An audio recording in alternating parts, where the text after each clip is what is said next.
اعوذ باللہ من الشیطان الرجیم بسم اللہ الرحمن الرحیم الحمد للہ الذی لا یبلغ مدحتہ القائلون ولا یحصی نعماءہ العادون ولا یؤدی حقہ المجتہدون الذی لا یدرکہ بعد الہمم ولا ینالہ غوث الفتن الذي ليس لصفته حد محدود ولا نعت موجود ولا وقت معدود ولا أجل ممدود فطر الخلائق بقدرته ونشر الرياح برحمته وبتدى بالصخور ميادان أرضه الصلاة والسلام على الرسول المسدد المصطفى الأمجد المحمود الأحمد مولانا مولا الکونین جد الحسن والحسین ابی القاسم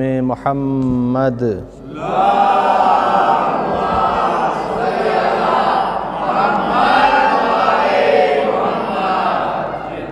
وعلى اہل بیتہ الطیبین الطاہرین المعصومین الذین قال اللہ انما یرید اللہ لیذہب عنکم الرجس اہل البیت ویطہرکم تطہیرا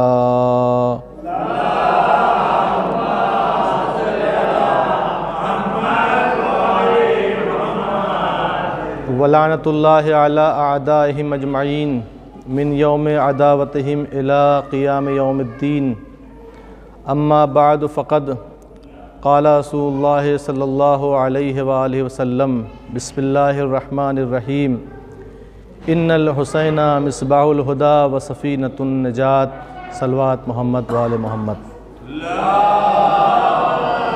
صلی علی محمد وآل محمد وعجل فرجہم۔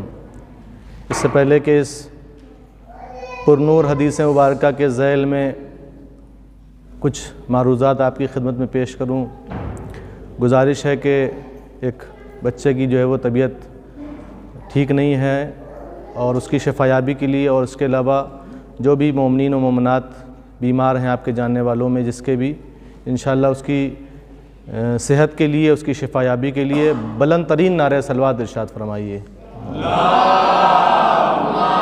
صلی علی محمد۔ آئیے 5 مرتبہ مل کر اما یجیب کی تلاوت کرتے ہیں اور اس کے لیے اور تمام بیماروں کی شفا یابی کے لیے انشاءاللہ دعا کرتے ہیں۔ اس جشن کے توسط سے پروردگار تمام بیماروں کو شفا کامل عنایت فرمائے۔ بسم اللہ الرحمن الرحیم عما یجیب المضطر اذا دعاہ ویکشف السوء عما یجیب المضطر اذا دعاہ ویکشف السوء عما یجیب المضطر اذا دعاہ ویکشف السوء عما یجیب المضطر اذا دعاہ ویکشف السوء عما یجیب المضطر اذا دعاہ ویکشف السوء اللہم اشفی کل مریض اللہم اشفی کل مریض اللہم اشفی کل مریض اللہم اشفی کل مریض بر محمد وآل محمد صلوات۔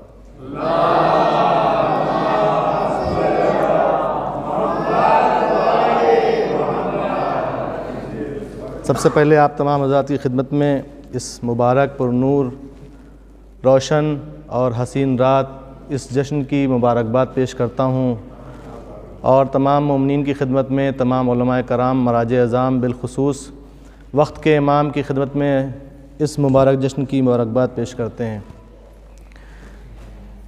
اور ظاہر ہے آپ حضرات جو ہے وہ بہرحال مستحضر ہیں اور حاضر بھی ہیں، وجود کے ساتھ وجود ظاہری بھی یہیں پہ ہے، وجود باطنی بھی یہیں پہ ہے، روح کے ساتھ بھی ہیں اور جسم کے ساتھ بھی ہیں۔ اور اس سے مبارک رات جو ہے وہ اس کائنات میں اللہ نے پیدا نہیں کی کہ اتنی حسین رات کہ جس رات میں پروردگار عالم نے اس پیکر نور کو اتارا کہ جو نور مطلق ہے۔ تمام تعریفیں اس وحدہ لا شریک کے لیے کہ جس نے یہ پوری کائنات اور ہم تمام حضرات کو زیور وجود سے مزین فرمایا، اور لاکھوں درود و سلام ہو اس وحدہ لا شریک پر کہ جو رحمان بھی ہے، رحیم بھی ہے، قادر بھی ہے، قدیر بھی ہے، جبار بھی ہے، غفار بھی ہے، اور اس پروردگار کے اوپر کہ جس نے یہ پوری کائنات سجائی، اور اسی کے ساتھ ساتھ لاکھوں درود و سلام، لاکھوں سلام، لاکھوں درود پروردگار کے ان نیک بندوں پر کہ جو مصطفیٰ ہیں، مرتضیٰ ہیں، مجتبیٰ ہیں۔ یہ ایسے بندے ہیں پروردگار عالم کے کہ پروردگار عالم نے ان کے ہر عمل کو شریعت کا جز بنا دیا۔ بغیر کسی تمہید کے، بہت ہی وقت بھی جو ہے وہ کم ہے، محدود ہے، اور بہرحال اور آج جو ہے وہ ستم یہ ہے کہ بہرحال جو ہے وہ آپ کے درمیان اور آپ کے نیاز اور اس کے درمیان میں حائل ہو گیا ہوں، حالانکہ اس کا الٹا ہوتا تھا، اور آج جو ہے وہ اب آپ کو ٹائم دینا پڑے گا ہم کو، اور ایسے ہم کو جو ہے وہ ٹائم دینا پڑتا تھا آپ کو۔ لہٰذا بس مختصر طریقے سے آپ کے سامنے اپنے بیانات کو جو ہے وہ پیش کرنا ہے۔ بہت اچھے اچھے اشعار جو ہے وہ بچے پڑھ رہے تھے، اور سجاد بھائی نے پڑھا، شاید میں سن نہیں پایا، میں وہاں روم میں تھا۔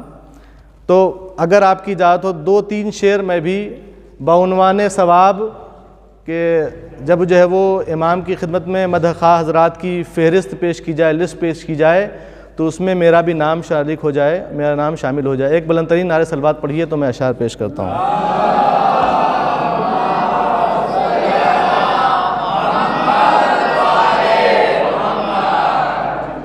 دنیا کی جھنجھٹوں سے چھڑایا حسین نے، دنیا کی جھنجھٹوں سے چھڑایا حسین نے، کہیں پر بھی کسی اور در پہ جانے کی ضرورت نہیں ہے۔ حسین نے ایک در بتا دیا کہ اس در پہ آؤ گے تو یہاں پر خدا بھی مل جائے گا اور رسول خدا بھی مل جائے گا۔ لہذا دنیا کی جھنجھٹوں سے چھڑایا حسین نے، مولائیوں کا وقت بچایا حسین نے۔ دنیا کے جھنجھٹوں سے چھڑایا حسین نے، مولائیوں کا وقت بچایا حسین نے۔ تو موسیٰ کہاں ہو دیکھ لو حر کو حبیب کو، موسیٰ کہاں ہو دیکھ لو حر کو حبیب کو، رب سے براہ راست ملایا حسین نے۔ موسیٰ کہاں ہو دیکھ لو حر کو حبیب کو، رب سے براہ راست ملایا حسین نے۔ تو پیاسوں میں کوئی کہتا نہیں ہم کو پیاس ہے، پیاسوں میں کوئی کہتا نہیں ہم کو پیاس ہے، پیاسوں میں کوئی کہتا نہیں ہم کو پیاس ہے، کیا گھول کر نہ جانے پلایا حسین نے۔ پیاسوں میں کوئی کہتا نہیں ہم کو پیاس ہے، کیا گھول کر نہ جانے پلایا حسین نے۔ اور یہ آخری شعر، اس کے بعد میں اپنی گفتگو پہ آتا ہوں کہ پیاسوں میں کوئی کہتا نہیں ہم کو پیاس ہے، کیا گھول کر نہ جانے پلایا حسین نے۔ تو پیاسوں میں کوئی کہتا نہیں ہم کو پیاس ہے، کیا گھول کر نہ جانے پلایا حسین نے۔ تو اللہ نے نبی کو بلایا تھا عرش پر، اللہ نے، شب معراج آپ نے محفل سنی تھی، اللہ نے نبی کو بلایا تھا عرش پر، اللہ کو زمین پہ بلایا حسین نے۔ اللہ نے نبی کو بلایا تھا عرش پر، اللہ کو زمین پہ بلایا حسین نے۔ ایک بلند ترین نعرہ صلوات ارشاد فرمائیے، اللہ۔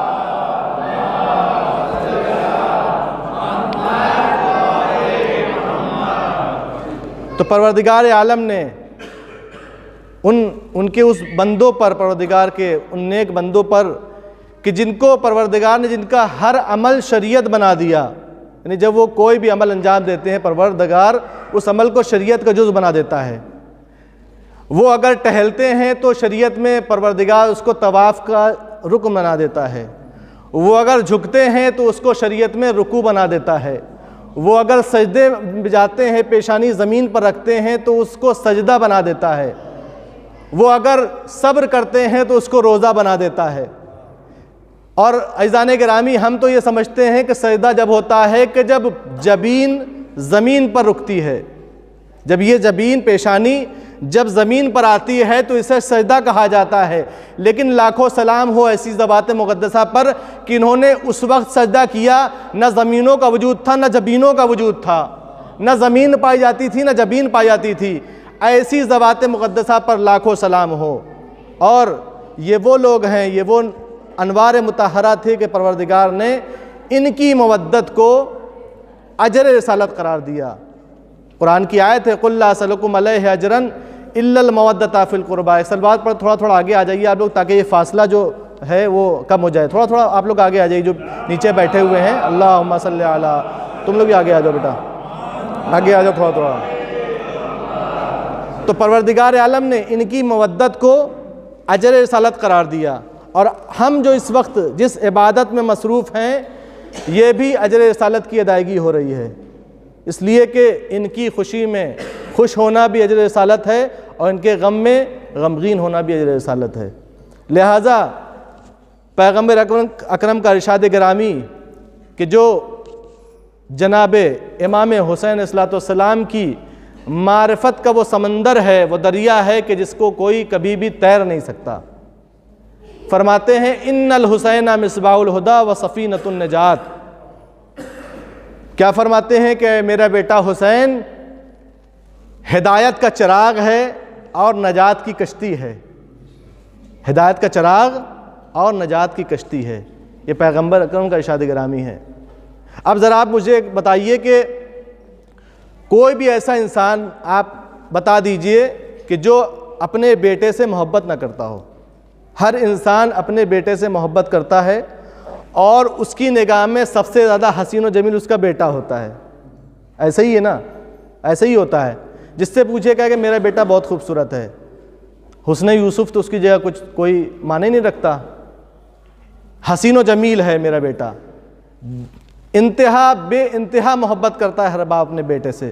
لیکن یہ بتائیے کہ کیا ہماری اور آپ کی محبت جو اپنے بیٹے کے لیے، اپنی اولاد کے لیے ہے، کیا وہ اس محبت کا مقابلہ کر سکتی ہے جو رسول اپنے نواسے سے کرتے ہیں؟ کر سکتی ہے؟ یقیناً نہیں کر سکتی اس محبت کا مقابلہ۔ یعنی ہم جتنی بھی محبت کر لیں اپنے بچوں سے، اپنے بیٹوں سے، لیکن اس محبت کے معیار تک ہماری محبت پہنچ ہی نہیں سکتی جو رسالت مآب اپنے نواسے سے کرتے ہیں۔ اصل ہم وہاں تک پہنچ ہی نہیں سکتے، اتنی محبت رسول اپنے اس نواسے سے کرتے ہیں۔ اسی لیے کیوں کرتے ہیں؟ اس لیے کہ ان کو جناب امام حسین کی معرفت حاصل ہے کہ حسین با کمال اور باشرف شخصیت کا نام ہے۔ اسی لیے امام حسین کے لیے فرمایا ان الحسین مصباح الہدی و سفینۃ النجات۔ میں بہت توجہ سے آپ کے سامنے یہ چیزوں کو پیش کر رہا ہوں، اور آپ سے بھی توجہ چاہتا ہوں، ساتھ میں رہیے گا میرے، اس لیے کہ ایک ایک جملہ جو ہے وہ بہت ہی قیمتی ہے۔ امام حسین کے لیے فرمایا ان الحسین مصباح الہدی، یعنی ہدایت کے چراغ ہیں۔ چراغ کسے کہتے ہیں؟ پہلے زمانے میں جو چراغ جلتا تھا چھوٹا سا، آپ نے دیکھا ہوگا، اس میں پیٹرول یا جو ڈالتے تھے نہیں معلوم کیا، مٹی کا تیل استعمال ہوتا تھا گاؤں دیہات میں، جب یہ سب لائٹیں نہیں آئی تھیں، تو اسے کیا ہے؟ چراغ کہتے ہیں۔ جناب رسالت مآب نے فرمایا کہ حسین ہدایت کے چراغ ہیں۔ سوال یہ ہے کہ امام حسین کے لیے جناب رسالت مآب کچھ اور فرما سکتے تھے، بھئی چراغ سے بڑی چیزیں موجود تھیں اس وقت بھی۔ یہ بھی کہہ سکتے تھے کہ حسین جو ہے ہدایت کے سورج ہیں، بھئی سورج سے زیادہ کون روشنی دے سکتا ہے۔ یہ بھی کہہ سکتے تھے کہ حسین ہدایت کے چاند ہیں۔ یہ بھی کہا جا سکتا تھا کہ حسین ہدایت کے نور ہیں۔ لیکن جناب رسالت مآب نے، بہت توجہ چاہتا ہوں، جناب رسالت مآب نے نہ یہ کہا کہ حسین ہدایت کے سورج ہیں، نہ یہ کہا کہ حسین ہدایت کے چاند ہیں، اور نہ یہ کہا کہ حسین ہدایت کے نور ہیں، بلکہ کیا کہا؟ یہ کہا کہ حسین ہدایت کے چراغ ہیں۔ کیوں؟ اس لیے کہ چراغ کی ایک کیفیت بڑی عجیب ہوتی ہے، آپ بھی محسوس کریں گے اور جانتے ہیں مجھ سے بہتر۔ چراغ کی ایک کیفیت یہ ہوتی ہے کہ جب کوئی ایک چراغ جل رہا ہے اگر چھوٹا سا، آپ اس کے بغل میں دوسرا چراغ لا کر اس سے جلا دیجئے، پھر اس کے بعد ایک اور چراغ جلا دیجئے، ایسے ہی آپ چراغ بڑھاتے رہیے، 2 سے 4، 4 سے 10، 10 سے 12، 12 سے 24، 30، 50، 100، 1000، لاکھ، کروڑ، ایک چراغ سے آپ جتنے چراغ چاہیں جلا سکتے ہیں۔ کمال یہ ہے، صفت یہ ہے چراغ کی کہ آپ چاہے کروڑوں چراغ ایک چراغ سے جلا دیں، لیکن اس پہلے چراغ کی روشنی میں ذرہ برابر بھی کمی نہیں آ سکتی، اس کی روشنی میں ذرہ برابر کمی نہیں آ سکتی۔ دوسری کیفیت یہ ہے کہ جتنی روشنی وہ دے رہا ہے، جیسی روشنی وہ پہلا چراغ دے رہا ہے، یہ کروڑوں چراغ جو جلائے جائیں گے اس چراغ سے، یہ بھی ویسے ہی روشنی دیں گے۔ میں کسی مقصد پہ لے جانا چاہ رہا ہوں آپ کو کہ یہ کیفیت چراغ میں ہوتی ہے کہ جب اس سے جتنے بھی چراغ جلاتے جائیے، ان چراغوں کی روشنی میں اور اس کی روشنی میں ذرہ برابر فرق نہیں آنے والا، بلکہ جتنے بھی چراغ جلاتے رہیے روشن ہوتے رہیں گے، اس کی روشنی ختم نہیں ہونے والی۔ جناب رسالت مآب نے فرمایا حسین ہدایت کے چراغ ہیں، میرا حسین ہدایت کا ایسا چراغ ہے کہ جتنی بھی ہدایت دیتا رہے گا اس کی ہدایت میں کمی نہیں ہونے والی۔ ایسا ہدایت کا چراغ ہے، میں جملہ آپ کے ذہنوں کے حوالے کر رہا ہوں، آپ کی سماعتوں کے حوالے کر رہا ہوں، ایسا چراغ ہے حسین ہدایت کا، ایسا چراغ ہے کہ ایک دن ایسا آنے والا ہے کہ یہی حسین اپنے وجود ہدایت سے 72 چراغ روشن کرے گا کہ جو پوری دنیا کو روشن کر دیں گے۔ صلوات بھیج دیں محمد و آل محمد پر، صلی علی محمد محمد وعجل فرجہم۔ ایک اس سے بہتر صلوات پڑھیے محمد و آل محمد کی ذات پر۔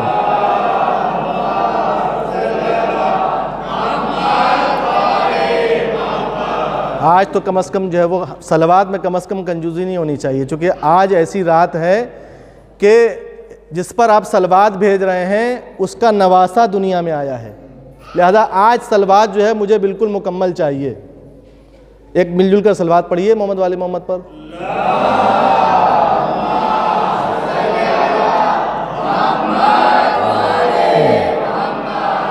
واجل فرجہم۔ لہٰذا حسین ایسے ہدایت کے چراغ ہیں کہ قیامت تک ان کی روشنی چلتی رہے گی۔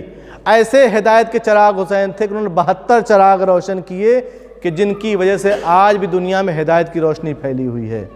یہ ہے امام حسین صلی اللہ علیہ وسلم۔ اور دوسرا فقرہ حدیث کا، ان الحسین مصباح الہدی و سفینۃ النجات، نجات کی کشتی ہیں، یعنی اگر حسین کی کشتی پر کوئی سوار ہو جائے تو نجات اس کا مقدر ہے، وہ کہیں پر بھٹک نہیں سکتا، اس کی نجات یقینی ہے، 100% گارنٹی ہے کہ وہ نجات ہی پائے گا۔ ایسی کشتی ہے نجات کی امام حسین۔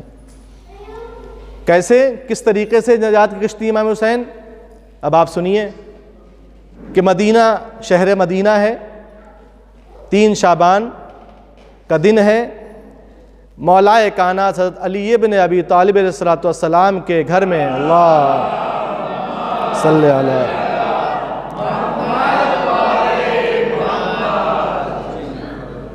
کے گھر میں اس پرنور ذات کی ولادت ہوتی ہے۔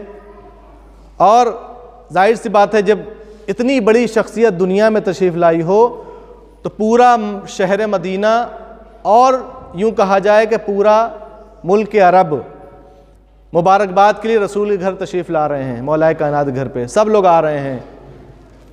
یا رسول اللہ بخن بخن یا رسول اللہ، بخن بخن یا علی ابن ابی طالب، بخن بخن یا فاطمۃ الزہرا، اے اللہ کے رسول آپ کو نواسہ مبارک ہو، اے علی ابن ابی طالب آپ کو بیٹا مبارک ہو، اے فاطمہ بطول آپ کو دلبند مبارک ہو۔ سب مبارکباد دینے کے لیے آ رہے ہیں۔ تو زمین پر جب یہ خوشی کا ماحول ہے جیسے آپ نے ماحول بنا رکھا ہے، اس سے بہتر اور اس سے اچھا ماحول مدینے میں اس وقت رسول کے گھر میں رہا ہوگا۔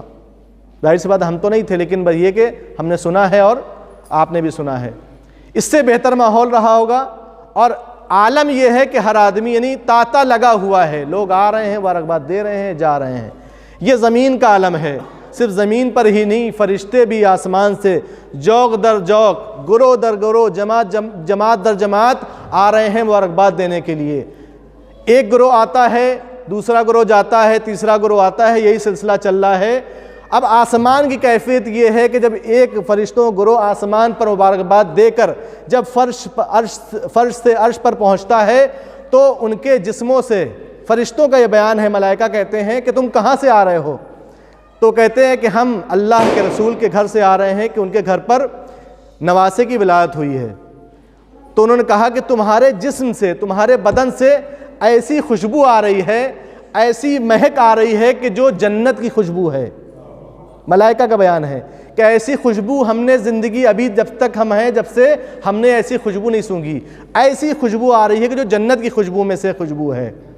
تو انہوں نے کہا کہ ظاہر سی بات ہے کہ ہم اس کی ولادت کی مبارکباد دے کے آ رہے ہیں جو جنت کا پھول ہے، جو جنت کا پھول ہے، جو رسول کا بیٹا ہے، ہم اس کی مبارکباد دے کے آ رہے ہیں۔ جب انہوں نے سنا تو ان کے اندر بھی اشتیاق پیدا ہوا کہ ہم بھی جائیں گے۔ اب یہ دوسرا گروہ بھی تیار ہوا، اور اس گروہ میں صفت یہ ہے کہ اس گروہ میں سید الملائکہ حضرت جبریل امین بھی ہیں۔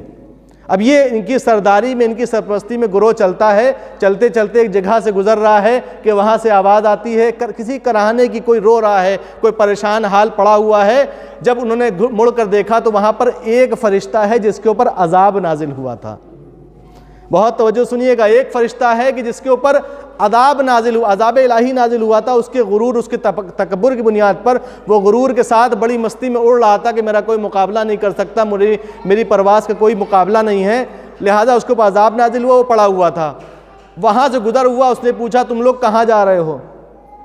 تو فرشتوں نے بتایا کہ اللہ کے رسول گھر میں نواسے کی ولادت ہوئی ہے، ہم مبارکباد کے لیے جا رہے ہیں، رسول کو اللہ کا پیغام دینے کے لیے جا رہے ہیں۔ تو جب اس نے سنا، اس نے کہا کہ مجھے بھی لے چلو، شاید میرا بھلا ہو جائے، شاید میرا بھی کام آسان ہو جائے۔ تو حضرت جبریل امین اس کو بھی ساتھ میں لے کر آئے، اللہ کے رسول کے یہاں گھر میں پہنچے، دق الباب کیا اور سلام کیا، اللہ کا پیغام پہنچایا، مبارکباد دی۔ اور مبارکباد دینے کے بعد رسول نے سوال کیا کہ جبریل یہ تمہارے ساتھ کون ہے، جس کو تم ساتھ میں لے کر آئے ہو، یہ کون ہے؟ جبریل نے کہا یہ ایک فرشتہ ہے جس کا نام فطرس ہے، اس کے اوپر عذاب نازل ہوا تھا، یہ عذاب میں مبتلا ہے، اس نے ہم سے درخواست کی کہ ہم بھی چلیں گے، شاید میری جو مجھ پر عذاب ہوا ہے، مجھے اس بچے کی برکت سے میرا وہ عذاب دور ہو جائے۔ اب جب رسول نے سنا تو سننے کے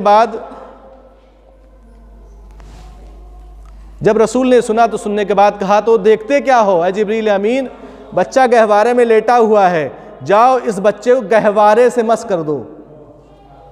کیا کہا رسول نے؟ کہا گہوارے سے مس کر دو۔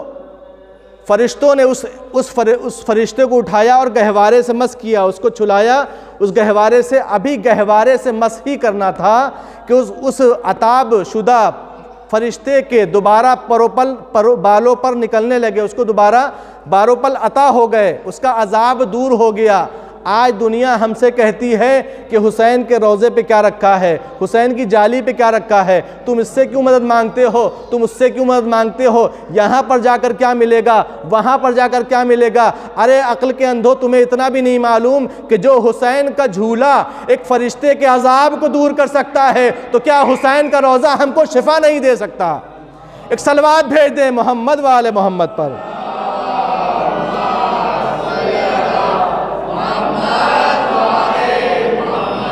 جس حسین کے جھولے میں اتنی شفا ہے تو اس حسین کے روضے پہ کتنی شفا ہوگی عزیزان گرامی۔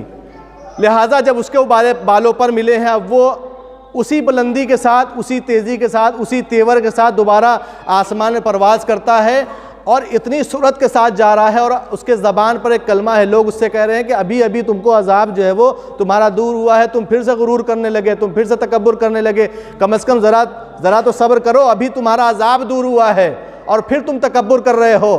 اور وہ کہتا ہوا جا رہا ہے من مثلی انا عتیق الحسین، مجھ جیسا کون ہے، میرے مقابلے کون آ سکتا ہے، میں تو حسین کا آزاد کردہ ہوں۔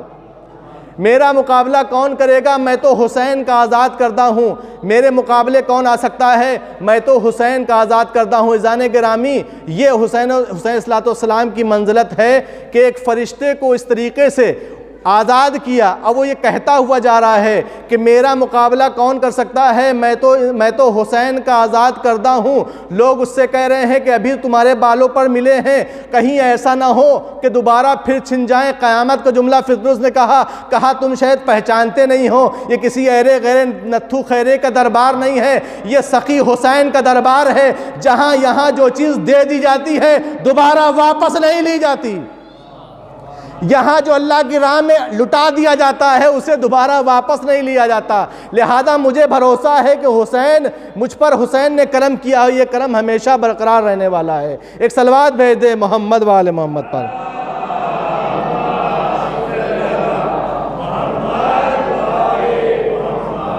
بڑا مقام ہے امام حسین صلی اللہ علیہ وسلم کا، بہت منزلتیں ہیں، بڑی فضیلتیں ہیں، بڑی کرامتیں ہیں، اور یہ وہ ذات ہے کہ جو فضیلتوں کے پیچھے، کرامتوں کے پیچھے نہیں چلتا ہے، خود فضیلتیں جس کا طواف کرتی ہیں اسے حسین ابن علی کہتے ہیں، خود فضیلتیں جس کا طواف کرتی ہیں اسے حسین ابن علی کہتے ہیں۔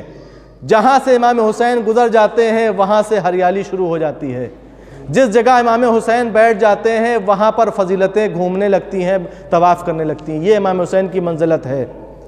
عزیزان گرامی، شہر مدینہ میں رسول کی مسجد میں پیغمبر اکرم صلی اللہ علیہ وآلہ وسلم خطبہ ارشاد فرما رہے ہیں، اللہم صلی علی محمد وآل محمد۔ مسجد صحابیوں سے لبالب ہے، بالکل بھری ہوئی ہے، اور پیغمبر منبر پر خطبہ دے رہے ہیں۔ اب منزلت امام حسین کو محسوس کریے، پیغمبر خطبہ دے رہے ہیں، حلال و حرام کے احکام بیان کر رہے ہیں، واجب و مباح و مکروہ اور ناجائز و جائز کے احکام بیان کر رہے ہیں۔ اسی اثناء میں مسجد کے دروازے سے ایک بچہ آتا ہے اور وہ تیزی سے اس مجمع کی طرف بڑھ رہا ہے، منبر کی طرف آ رہا ہے، رسول کی نگاہ اس پہ پڑی، اچانک اس کا پیر عبا کے دامن پھنستا ہے، وہ بچہ جو ہے وہ اس کا پیر لڑکھڑاتا ہے، وہ گرنے ہی والا ہوتا ہے کہ رسالت مآب نے اپنے خطبے کو توڑا، خطبے کو ملتوی کیا، منبر سے اترے، اس بچے کو گودی میں اٹھایا، اٹھا کر لے کر منبر پر آئے، اور آنے کے بعد رسالت مآب صلی اللہ علیہ وآلہ وسلم نے اس خطبے کے بجائے ایک حدیث ارشاد فرمایا ھذا حسین فعرفوہ، یہ میرا بچہ، یہ میرا بیٹا حسین ہے، اسے پہچان لو۔ بعض اصحاب کو، بعض صحابیوں کو یہ فضیلت اور یہ بیان ان کو ہضم نہیں ہوا، اور ظاہر سی بات ہے رسالت مآب کے سامنے ان کی جرأت کیا تھی، وہ کیسے بولتے، بہت سے لوگ تھے، لیکن ایک صاحب آگے بڑھے، اور بڑھنے کے بعد جیسے ہوتا ہے ہر معاشرے میں کہ بعض لوگ تھوڑا سا جو پڑھ لکھ جاتے ہیں، دو چار کتابیں پڑھ لیتے ہیں، دو چار مجلسیں سن لیتے ہیں، تو ان کی نالج تھوڑا سا بڑھ جاتی ہے، تھوڑا سا ان کو نالج ہو جاتی دین کی، تو وہ ہر چیز میں اپنی ٹانگ اڑاتے ہیں، ہر ایک کو مشورہ دینا شروع کرتے ہیں، امام کو مشورہ دے رہے ہیں، رسول کو مشورہ دے رہے ہیں، علماء کرام کو مشورہ دے رہے ہیں۔ یہ ذرا سا ان کے اندر جو ہے وہ تکبر والی کیفیت آ جاتی ہے کہ اب سینہ بالکل چوڑا ہو جاتا ہے کہ ہم سے بڑا کوئی نہیں ہے، ہر ایک سے وہ جو ہے وہ پنجہ آزمائی کرنے لگتے ہیں۔ تو ایسے اس زمانے بھی تھے، رسول کے پاس آئے اور آنے کے بعد کہا، یا رسول اللہ یہ بتائیے، آپ تو خطبہ دے رہے تھے، حلال و حرام کے احکام بیان کر رہے تھے، اللہ کی حمد کر رہے تھے، یہ ایک اپنے خطبے کو توڑنے کی کیا ضرورت تھی؟ اس بچے کے لیے، چھوٹا سا بچہ تھا، اصحاب کا مجمع ہے، آپ کسی کو حکم دیتے وہ اس بچے کو فوراً اٹھا لیتا، اٹھا کے جو ہے وہ بیٹھا لیتا گود میں، یہ اپنے خطبے کو توڑنے کی کیا ضرورت تھی؟ عجیب سوال تھا رسول کے سامنے۔ اور دوسرا سوال کہ اگر آپ نے خطبہ توڑ ہی دیا تھا اور اس کو گود میں اٹھا ہی لیا تھا تو اٹھا کر کسی صحابی کو دیتے، وہ اپنی گود میں لے کے بیٹھ جاتا، آپ منبر پہ آ جاتے، تو اس کو ساتھ میں لے کر منبر پر آنے کی کیا ضرورت تھی؟ اور اگر منبر پر آ ہی گئے تھے تو اس کے فضائل بیان کرنے کی کیا ضرورت تھی؟ اب سنیے رسول کا جملہ، یہ 3 سوال رسول سے کیے، رسالت مآب کی پیشانی میں بل آ گئے۔ رسول نے کہا کہ سنو، میں نے 3 کام کیوں کیے؟ میں نے اس لیے، بہت توجہ سنیے گا، میں نے اس لیے اپنے خطبے کو توڑا، اس لیے میں نے اپنے خطبے کو اس لیے چھوڑا یہیں پر، اس لیے کہ جو میں بیان کر رہا ہوں اسے حدیث کہتے ہیں، اور یہ جو بچہ ہے اسے قرآن کہتے ہیں۔ میں جو بیان کر رہا ہوں اسے حدیث کہتے ہیں، یہ بچہ قرآن ہے۔ ارے عقل کے اندھو، تمہیں اتنا تو معلوم ہے کہ قرآن کا مرتبہ بلند ہوتا ہے حدیث سے، قرآن کا مرتبہ بلند ہوتا ہے جب 2 چیزیں ہیں، قرآن ہے، ایک حدیث ہے۔ اگر ان دونوں میں سے کسی ایک کو لینا ہو تو پہلے قرآن لیا جائے گا، اس لیے کہ وہ اللہ کا کلام ہے، حدیث میرا کلام ہے، اس لیے میں نے خطبے کو چھوڑا، اور میں نے اب اس بچے کو لا کر منبر کے اوپر حلال و حرام کو چھوڑ کر اس کے فضائل و کمالات کو اس لیے بیان کیا، اس لیے کہ میری غیب کی نگاہیں، میری دوربین نگاہیں اس منظر کو دیکھ رہی ہیں کہ ایک ایسا وقت آنے والا ہے کہ جب یہی حلال و حرام ڈوب رہا ہوگا، فنا ہو رہا ہوگا، یہی میرا بچہ اپنے خون میں ڈوب کر اس حلال و حرام کو ڈوبنے سے بچائے گا۔ صلوات بھیج دیں محمد وآل محمد پر، اللہم صلی علی محمد وآل محمد عجل فرجہم۔ ایک اس سے بہتر صلوات پڑھیں محمد وآل محمد کی ذات پر۔ صلی علی محمد وآل محمد وعجل فرجہم۔ جس کو میں نے اٹھایا ہے وہ قرآن ہے، اور جو میں بیان کر رہا ہوں وہ حدیث ہے، لہٰذا حدیث کے اوپر قرآن ہمیشہ افضل اور ہمیشہ مقدم رہتا ہے۔ اس کی عظمت کم نہیں سمجھو کہ میں نے اس کے لیے خطبے کو توڑ دیا۔ یہ وہ بچہ ہے کہ جو ہمارے جو دین میں لے کے آئے ہوں اس کو یہ بچانے والا ہے۔ عزیزان گرامی، اور فضیلت تو ایسی ہے امام حسین کے، اتنے فضائل ہیں، اتنے کمالات ہیں کہ پروردگار عالم بھی اپنی شریعت مقدسہ میں، شریعت کے لیے، احکام کے لیے یہ دیکھتا ہے کہ حسین کس چیز پر راضی ہیں۔ پروردگار عالم بھی اس کام کو انجام دینے کے لیے کہتا ہے کہ جس میں حسین راضی ہیں، جس میں حسین خوش ہیں۔ اگر حسین کسی کام میں خوش نہیں ہیں تو پروردگار اس کو کرنے کا حکم نہیں دیتا ہے۔ جس چیز پہ حسین راضی ہیں تو پروردگار اس کام کو کرنے کا حکم دیتا ہے۔ یعنی اس کا مطلب یہ ہے کہ اگر حسین راضی ہیں تو اللہ راضی ہے، اور اگر حسین راضی نہیں ہے تو اللہ راضی نہیں۔ آپ مجھ سے بہتر جانتے ہیں کہ رسول رسالت مآب صلی اللہ علیہ وآلہ وسلم، اللہم صلی علی محمد وآل محمد، جو بات میں کہہ رہا تھا یہ اس کی دلیل دینے جا رہا ہوں، کیوں اللہ جو ہے وہ کس طریقے سے اللہ حسین کی رضا پر راضی رہتا ہے اور حسین کے ناراض ہونے سے ناراض ہوتا ہے۔ رسالت مآب نماز میں مصلی پر ہیں، مصلی عبادت میں ہیں، اور جماعت سے نماز پڑھا رہے ہیں، اکیلے نماز نہیں پڑھ رہے ہیں، یعنی پیچھے مجمع ہے، سب نمازی نماز پڑھ رہے ہیں، اور رسالت مآب مصلی پر ہیں اور سجدے کی حالت میں ہیں، سجدے میں ہیں، اور امام علی مقام امام حسین آ کر اپنے نانا کی پیٹھ پر بیٹھ جاتے ہیں، نانا کی پیٹھ پر سجدے کی حالت میں رسول ہیں، اور رسالت مآب کی پیٹھ پر آ کر نواسا بیٹھ گیا۔ اب ظاہر سی بات سجدے میں کیا ہے؟ سبحان ربی الاعلیٰ و بحمدہ، ایک مرتبہ واجب ہے، اس کے بعد جتنی مرتبہ کہیے مستحب ہے۔ رسول نے ایک مرتبہ کہا سبحان ربی الاعلیٰ و بحمدہ، ابھی جناب امام حسین سجدے کی حالت میں رسول کی پیٹھ پر آ کر بیٹھے ہی تھے کہ پروردگار نے جبریل کو بھیجا، وحی بھیجی، کہا جب تک حسین اپنی مرضی سے نہ اتر جائے تو اپنا سر سجدے سے مت اٹھانا۔ کس کو کہہ رہے ہیں؟ پروردگار کس سے کہہ رہا ہے؟ پروردگار اس رسول سے کہہ رہا ہے کہ جس کی ہمیشہ ناز برداری کرتا ہے۔ اے میرے حبیب راتوں کم جاگا کرو، ایسا نہ ہو کہ تمہاری طبیعت خراب ہو جائے۔ اے میرے حبیب عبادتیں کم کیا کرو، زیادہ مشقت میں ڈالا کرو۔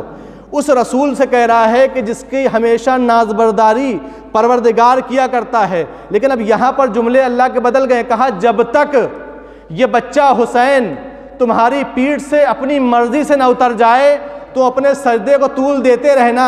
سبحان ربی الاعلیٰ و بحمدہ، ایک مرتبہ کہا سبحان ربی الاعلیٰ و بحمدہ، دو مرتبہ کہا سبحان ربی الاعلیٰ و بحمدہ، تین مرتبہ کہا، سجدے کو طول دیتے جا رہے ہیں لیکن حسین اترنے کو تیار نہیں ہے۔ رسول کا ذکر بڑھتا جا رہا ہے، سجدہ طولانی ہوتا جا رہا ہے لیکن حسین اترنے کو تیار نہیں ہے۔ بے چینی تو ہو ہی رہی ہوگی، جو نماز پڑھ رہے ہوں گے ان کو تو خبر نہیں ہے یہاں کیا ہو رہا ہے۔